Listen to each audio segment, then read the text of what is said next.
السلام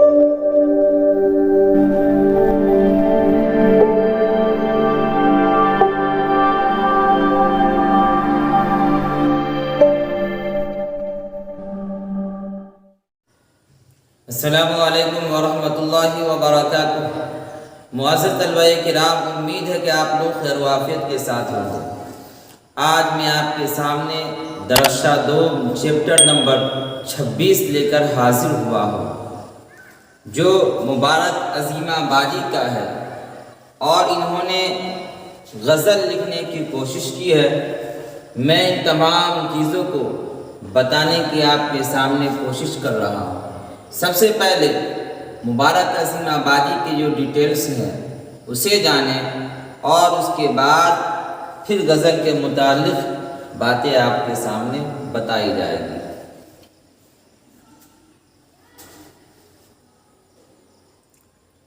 مصنف یعنی رائٹر کا نام مبارک عظیم آبادی ہے، اور انہوں نے غزل لکھا ہے۔ ان کی پیدائش 21 اپریل 1869 عیسوی کو عصر کے وقت جمعہ کے دن تاجپور ضلع دربھنگا میں ہوئی تھی۔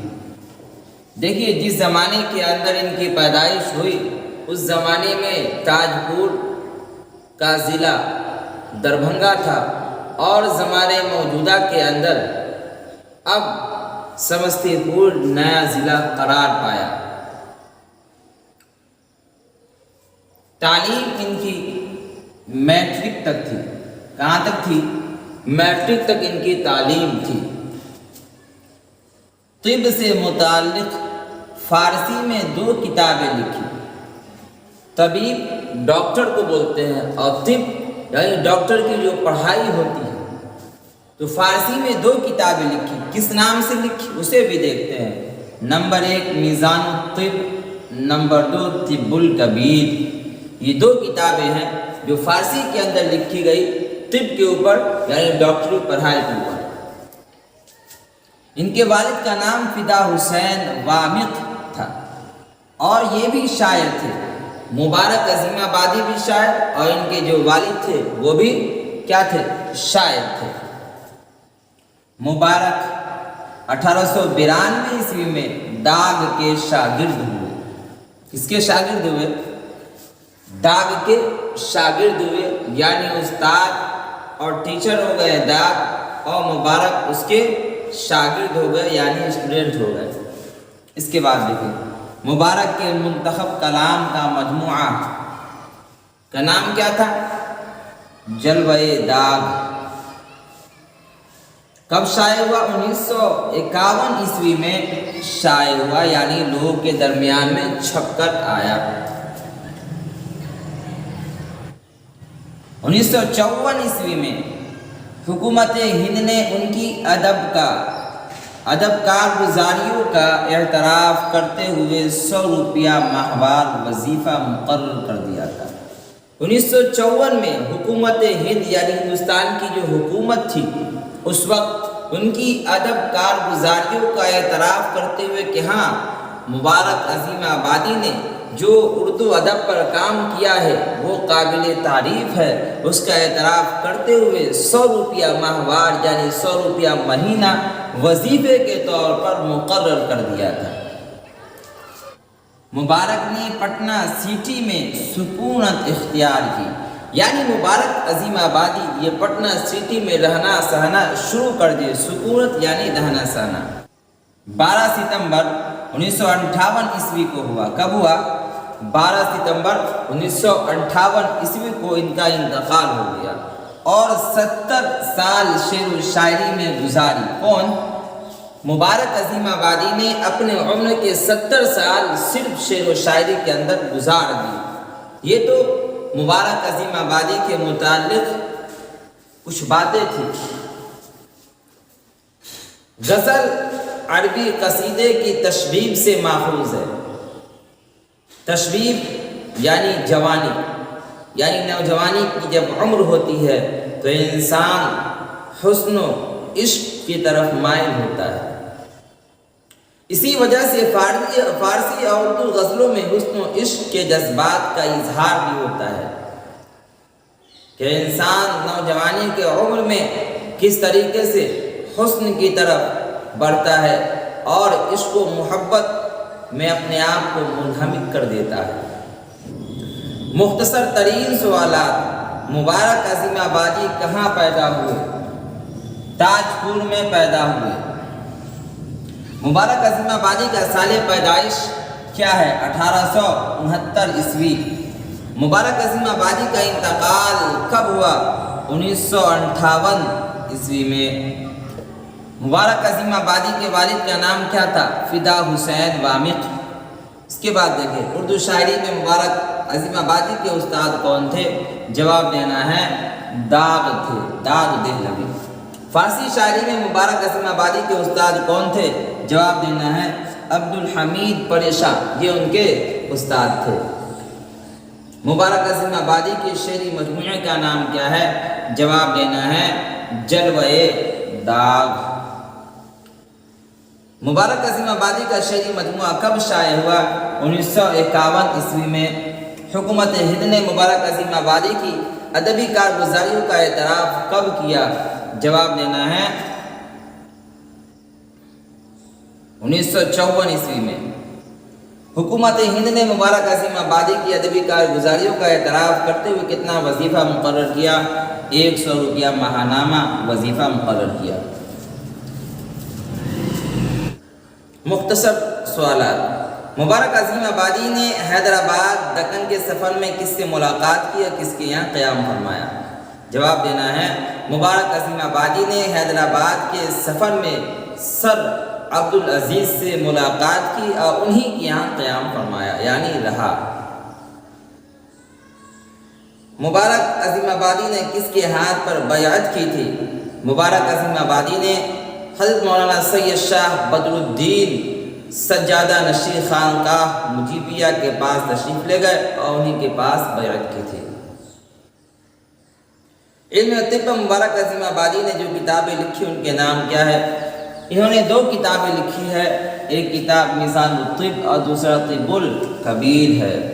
اس کے بعد دیکھیں دونوں غزل کے قافیوں کی پہچان کیجیے اور کس غزل میں کتنے قافیے ان کی تعداد الگ کیجیے۔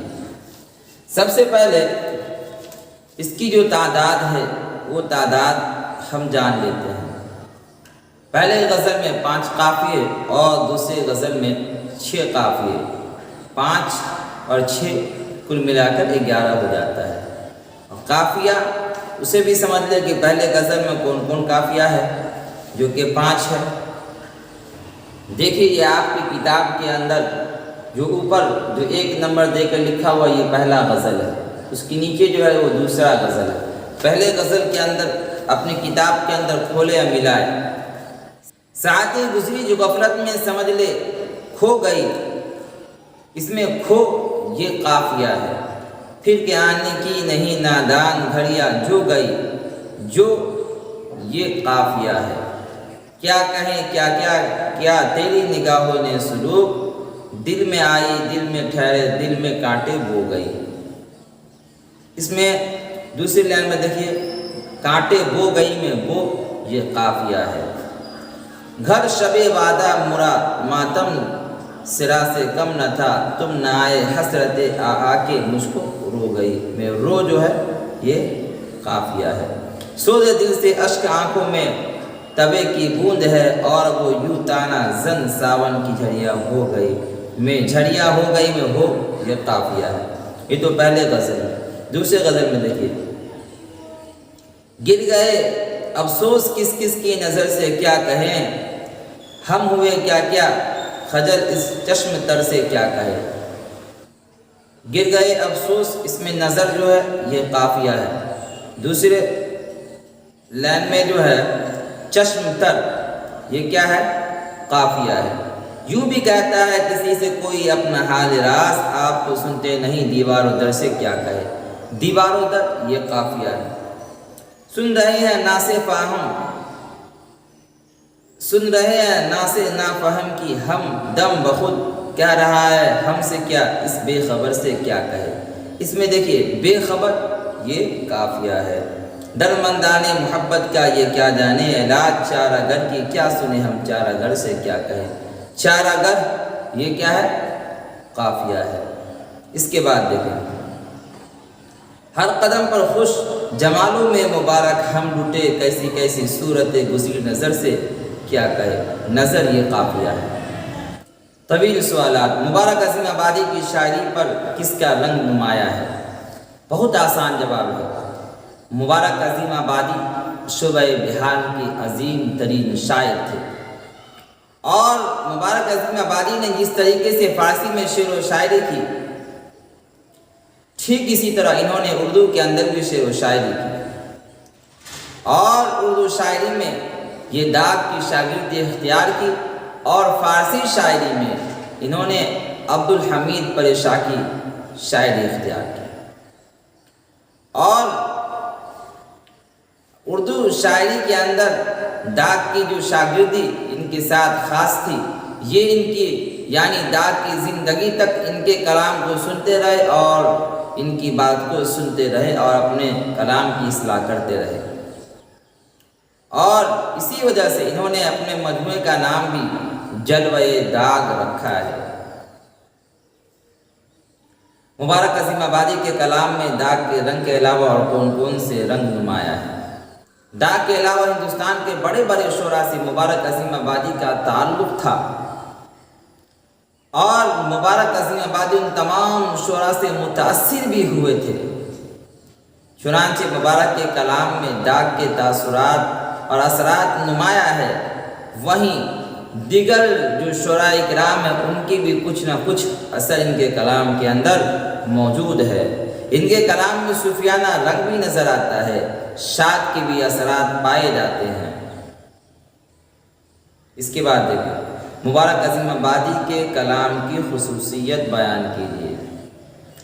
مبارک عظیم آبادی چونکہ ایک علمی، ادبی اور شاعرانہ گھرانے سے تعلق رکھتے تھے، اور شاعری انہیں وراثت میں ملی تھی، اس لیے کہ ان کے والد جو وامق حسین تھے یہ بھی شعر و شاعری کیا کرتے تھے، لیکن اس کے باوجود اردو میں داغ کی شاگردی اختیار کی، اور جب تک داغ زندہ رہے مبارک عظیم آبادی ان سے اپنے کلام کی اصلاح کراتے رہے، چنانچہ مبارک عظیم آبادی کے کلام میں وہ تمام خصوصیت اکٹھا ہو گئی جو داغ دہلوی کے کلام کے اندر موجود ہوا کرتی تھی۔ نصاب میں شامل مبارک عظیم آبادی کی کسی غزل کے ادبی محاسن قلم بند کیجیے، یعنی ان کا جو غزل ہے اس کے ادبی جو محاسن، اس کی جو ادبی خوبیاں اس کو بیان کرنا ہے۔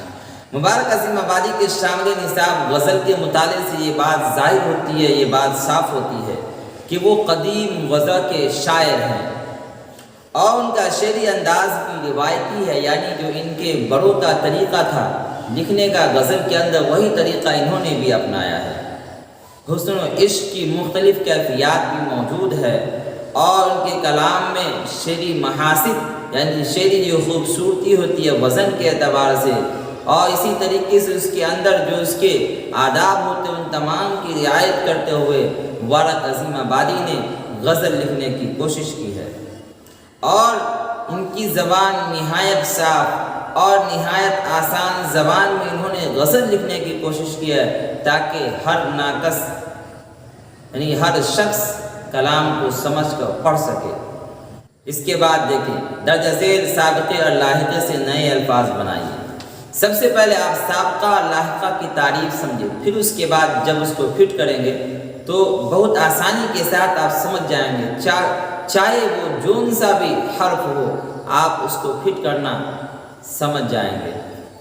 سابقہ وہ حرف کسی کلمے کے شروع میں آ کر اس کا جزء بن جائے، وہ حرف کسی کلمے کے شروع میں آ کر اس کا جزء بن جائے، یعنی کلمہ سے پہلے وہ حرف رکھا جائے، اسے سابقہ کہتے ہیں۔ جیسے مثال دی جیسے با ہے، اور ہم کو سابقہ والا جملہ بنانا ہے تو اس کے بعد کسی کلمہ کو لانا ہوگا، تو ہم یہاں پر لاتے ہیں تمیز، با تمیز، یہ با یہ حرف سابقہ ہے اور یہ تمیز ایک کلام ہے۔ لاحقہ جو حرف کسی کلمے کے آخر میں آ کر اس کا جزء بن جائے اسے لاحقہ کہتے ہیں، جیسے گار، چہ، چ جیسے باغی شروع میں لاتے ہیں اور لاحقہ یعنی اس کے اخیر میں کوئی حرف لاتے ہیں، باغی چ۔ گار لائیں تو اس کے پہلے کلمہ لائیں گے، جیسے خدمت گار۔ یہ تو آپ کو مثال کے ذریعے سمجھائیں ہیں۔ اب اس کے اندر جو ہے اس کو بھی سمجھ لیتے ہیں، اس کو بھی جملے کے اندر الفاظ کے اندر لے آتے ہیں۔ من، عقل ایک کلام ہے، ایک لفظ ہے، اس کو پہلے لائے، اب من کو بعد میں لائے، عقل مند۔ کار، کاشت کار۔ زار، گل زار۔ بے وقوف۔